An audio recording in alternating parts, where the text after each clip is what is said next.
May it please the court, I'm Jay Sad. I'm here with my law partner, Dan Epstein, with William DeBose, my co-counsel, and my client, Ms. LaRose Tapley, and her family are here as well. The defendant, the appellant, if I may, has thrown a lot of spaghetti on the wall. It will be difficult for me to address it all in the brief here in the 15 minutes that I have. I am most interested in hearing you respond to the argument that there was no evidence to support a charge of aggravation. Of aggravation? Thank you, Judge. The defendant literally argued, well, let's start with jury selection. In jury selection, the defendants were asking the jury, do you think 80 is old? And that's where they started. So old age was one condition, and then they argued over and over about the heart condition and the fact that my client had COPD and emphysema and had a prostate problem already, and it really was the defense. The defense was that my client became injured and died because of his pre-existing conditions. And there's no question that he had Solly Tapley had pre-existing conditions. We admitted it. We just didn't harp on it because that's not what plaintiffs' lawyers do. It doesn't mean that it wasn't true. It doesn't mean that it wasn't in evidence. And it doesn't mean that the jury should not consider it. The jury considers the evidence, and they can ignore the lawyers if they want to. It doesn't matter what we argue or don't argue. They argued it in the evidence and in their closing arguments. And when the judge charged pre-existing condition, it was because they had injected it so much into the case, and it became so obvious that my client could not withstand what had happened to him because of the malpractice and the 32 hours of pain and suffering that he succumbed to it. Do we have evidence of it? Well, the defendant's expert testified as follows, quote, I think it was just overall stress, a combination of potentially the operation, but anesthesia, and just a lot of that just, quote, pushed him over the edge, end quote. That's a pre-existing condition, pushing over the edge. The defendant, Dr. Geary, himself testified about my client's condition, Solly's condition, quote, it put into motion a cascade of events from which he did not have the physical reserve to recover, end quote. He did not have the physical reserve to recover, which played beautifully into the defendant's argument and the evidence that they put forth, and the evidence which was just the truth. We all put it forth. We put forth evidence of it too. We put the medical records in to evidence. We just didn't argue it because our case was really more about the malpractice that happened and the fact that that malpractice caused pain and suffering, and the fact that that malpractice actually caused this death of an 80-year-old man who, yeah, was susceptible to succumbing, just like the evidence in the case. So just because we didn't emphasize it doesn't mean it's not true. It just tactically wasn't what we needed to do to handle the case. They were doing our work for us, and we were fine with that. Now, Judge, if there's anything else on that, and I will, and I am the kind of person who likes to be interrupted because I can tell you what I think is important, but really what's most important is what you think is important. But I would like to say this one thing before I move on to something else, and that is we've been attacked because we asked, they say, for punitive damages and to punish and to, we were out of bounds in our argument and in our tone, and it's just not true. It is a misrepresentation of the record. We cited some of what I said, which of course you can read for yourself, and I strongly encourage you to read the closing argument because they're coming after me for that, and they are coming after me because I gave it. But let me tell you, let me quote, if I can, myself in closing argument here, okay? Not to be, but anyway. And let me give you a little background. The defense was getting all over our expert, Dr. Bodie, because our expert's affidavit wasn't thick enough for him. And their expert had a really thick affidavit. Mine expert had 10 or 12 pages. And so I was responding to that in closing argument. Dr. Geary, this is what I said, Dr. Geary, the defendant's curriculum vitae is 3 pages long. Does that make him unqualified?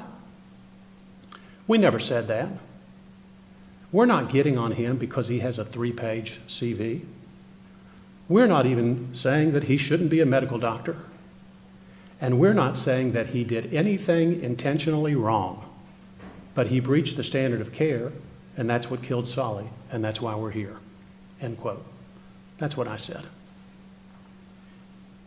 I don't know how I could be fairer or more fair. Let me say that again. I literally said to the jury, and we are not saying that he did anything intentionally wrong, but he did breach the standard of care. And they're telling me, and they want to demonize the plaintiff's bar and say this is all, well, because they're just out there, being unfair. You got to be kidding. And toward the end of my closing argument, almost at the end, I said to the jury, in this same tone, I'm sure, the right thing to do is to give a fair verdict under the law, fair to all parties. But somehow, it's all the plaintiff's lawyer's fault. And I just wanted to make sure I got that out before I went to the next subject. There was no objection to our closing. Now they make a lot of their arguments on appeal about closing. And of course, under the Williams versus Harvey case and others, they have to make a contemporaneous objection. They didn't object because there was nothing to object to. But now on appeal, here we are. Pre-existing condition. The defense argues about the pre-existing condition. I suppose I've covered that already. The defendant argues about pain and suffering, conscious pain and suffering, so I'll address that.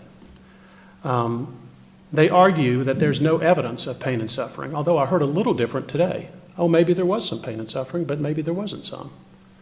But what they really have been arguing is there's no pain and suffering. Well, the evidence is that Sully was swollen. His whole body was swollen.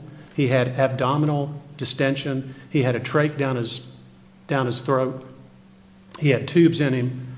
Blood was coming out of his mouth. They had to suction.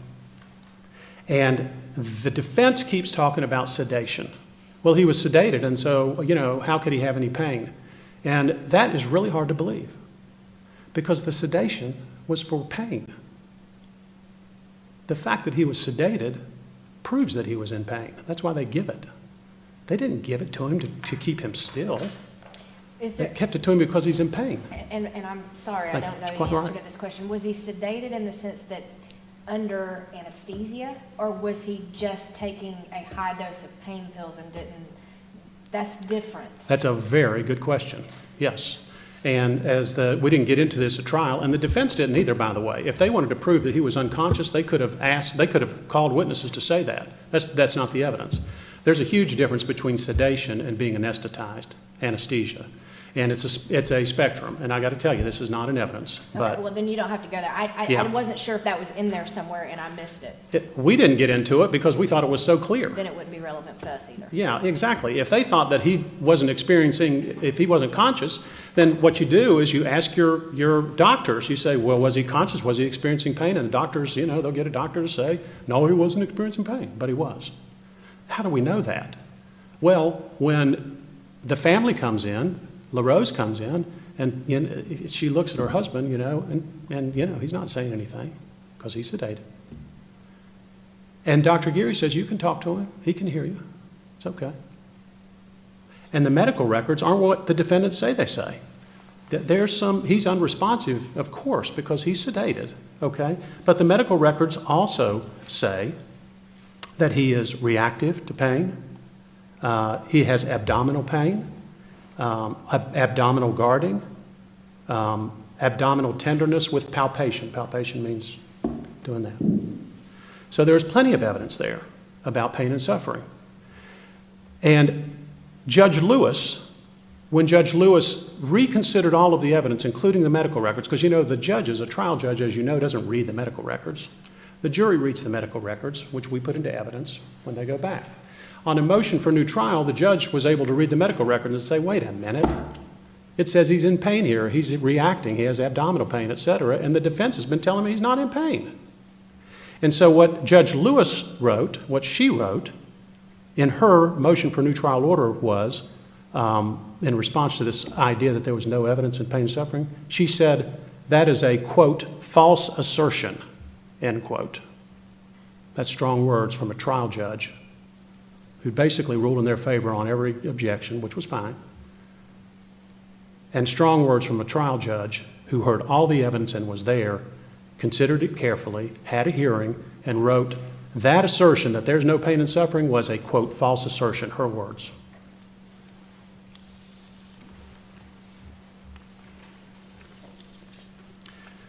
As for the verdict, it does not shock the conscience. The judge, Judge Lewis, wrote in her motion for a new trial, she considered it all, and she wrote, quote, when compared to recent verdicts, the amount is not so out of line as to shock the conscience. That's the standard. And she was there, and she's the one to decide whether the verdict was so out of line that all the world would be shocked, and it wasn't.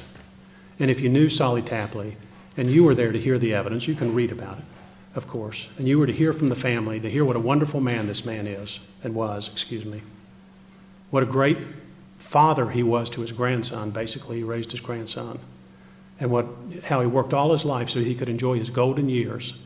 And they were on their way to go see their first great-grandchild the week after the surgery, which was supposed to be no big deal. Doesn't get to go do any of that. Then you would know, too, that his life was worth at least $12, $15, $20, $30 million. I'm not saying you would award that. All I'm saying is what happened down in Macon in this case does not shock the conscience. And the judge that heard this evidence decided that, and we believe that the verdict should be affirmed. I would even suggest that Rule 36 be invoked in this case. She wrote an order that is complete, and we don't think that there is anything here that really is a serious issue on appeal, but that's kind of arrogant for me to say. And so I have 3 whole minutes left. If there is anything the court is concerned about, I wanted to save that to address what's on your mind and not what's on mine. Thank you so much.